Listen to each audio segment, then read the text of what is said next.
好，来，乡亲继续来关心天气的状况。今仔日来反热，各地头是侪云到好天。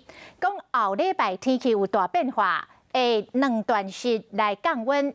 这个后礼拜的前半段，也就是拜一、拜二是湿冷，风头面会来落雨。北部、东北部的气温会落降到15度、16度。啊，那第二阶段为拜三开始，有一波大冷的空气会落南。这个北部甲东北部的低温会降到剩12度。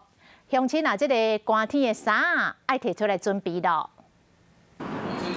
探出日头的好天气，出外行行咧。风向转做东南风，天气会较回。不过莫去予日头偏去，因为自后礼拜开始会有两波冷空气到台湾。预计在礼拜天的深夜之后，将有一股比较明显的东北季风南下，并且带来相对也是今年可能大家会比较有感的一波凉冷空气。礼拜东北季风真强，天气较凉，不过要算舒适。不过拜一日出以来上强的冷空气落南。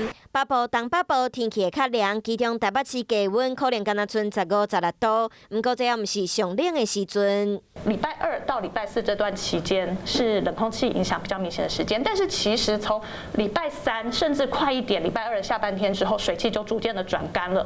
天气形态湿冷转大冷，拜三还有一波大冷的空气，加上辐射冷却效应，北部、东北部低温敢若剩12度，较快所在透早温度可能还会减少1-2度。目前水汽跟温度时间点上搭配的条件，可能高山地区下雪的几率并没有到非常的高。迎接日秋以来上强的冷空气，民众爱记得提早准备冬天的衫裤，还有外套，爱细日唔通去感到。